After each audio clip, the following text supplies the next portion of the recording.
How many new patients do you need to fill your practice? There's three important pieces that we're going to go through in today's video, and it's going to show you exactly how to do it. I'm Dr. Jordan Robertson. I'm the founder of The Confident Clinician. We help naturopathic doctors help their patients through our knowledge base support program at The Confident Clinician.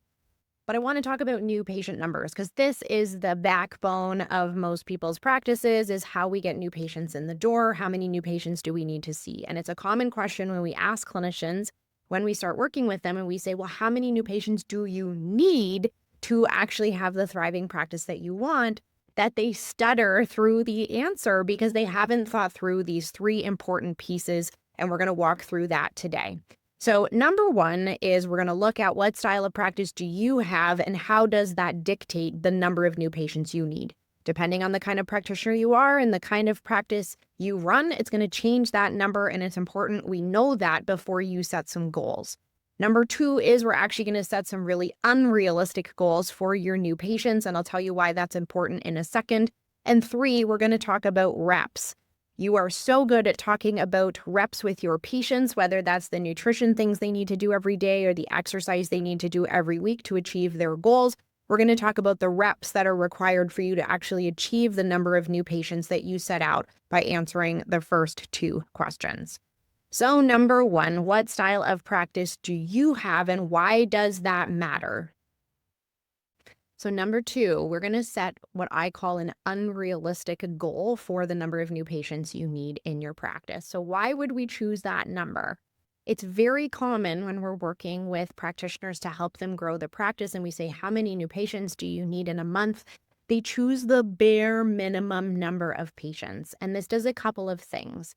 One is that it means if anything goes wrong with those 5 or 6 people, that you are the one who is feeling the pain of that. It makes every one of those new patient interactions really important. It also means that if one of those people is not a great fit for your office, that you actually might keep them in your patient roster because there's nobody sitting there to replace them.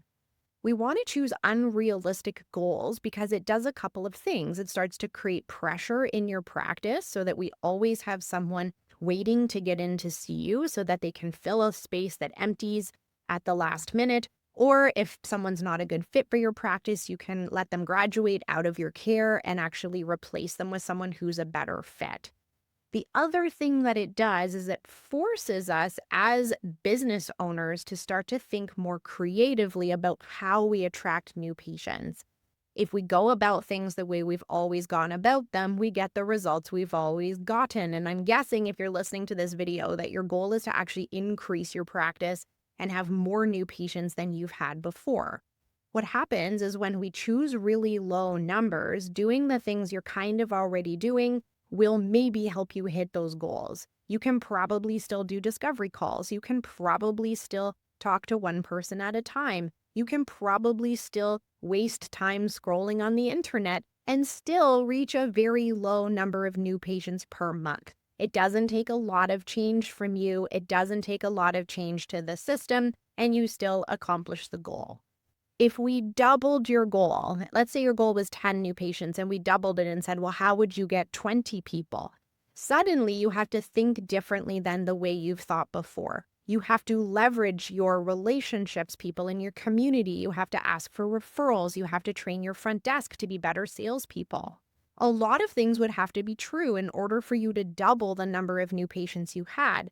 But the freedom you're looking for in your practice comes by increasing that top line. It would allow you to work with people who are better fit for your practice. It would allow you to relax and not worry about your schedule so much. So I want you to choose a goal that would fill your practice and then double it, because that's actually the number we should be shooting for. And the actions we do in step number 3 are going to be the things that move you towards that goal, not our small, very realistic goal. Okay, are you ready to flex your muscles? This is the last thing that you need to think about with the number of new patients you need to fill your practice. It's great to know your numbers. It's great to set a goal. But just like patients, unless we set a very clear target for the reps required to hit that goal, we will never actually hit the goal. So you probably learned something with number 2, that there are some practices or things you're doing that are inefficient or not going to help you actually scale your practice in the way that you want to. But there's also probably some things that you should or know you should be doing to grow your practice that you don't do consistently, right? I see you all on social media posting one time about your kid's birthday or about your dog or about your lunch without a real strategy on how to attract people into your office. I see you doing your one webinar per year and it works great, but then we put it down and we forget that it's the repetition and the reps that builds the business. Just like your patients who can't go to the gym one time and they can't eat one salad and get the health outcomes they're looking for, there are specific practices that need to be done in your work in order for you to hit those new patient goals that you have just set in number 2. So what are they? That's a great question. You probably know things that bring people in reliably in your business all the time. A great reflection question is, how often am I doing those things? Am I putting them down when things get hard or busy or I'm tired? And yet I can really see, just like my patients, that I shouldn't let my mood or the way I feel dictate whether or not I actually do those actions. So picking up the things you know that are already working and doing them with more consistency is a great way to start building the confidence and reps that are required for you to grow your practice. But you also probably picked up on some things in number 2 that would change the way that you do outreach, the way that you grow your practice. Maybe there's a key relationship in your community that you have dragged your heels on making.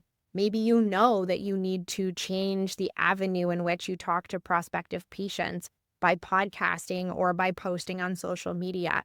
You probably learned something in number 2 that would change the reps that you need to do in order to hit those numbers.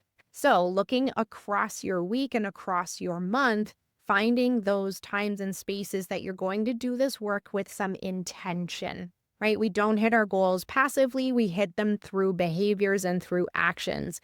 And if you identified early in this video, I am a complaint-oriented practitioner. I now need 20 new patients a month, and now I need to do some things in order to achieve them.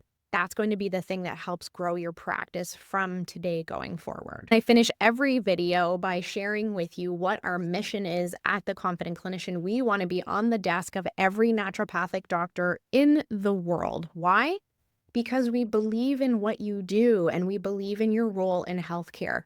Naturopathic doctors have never had the practice support to make clinical decisions with ease that so many other professions have had since day one. There has been nowhere for you to go with trusted, evidence-based information to help you make fast, reliable, and confidence-inducing decisions with your patient. And what that means is that most patients are drowning under charts, are drowning under, I need to look this up kind of tasks, and not able to get out there and grow their practice and not able to get out there and give their message to their community and to the world.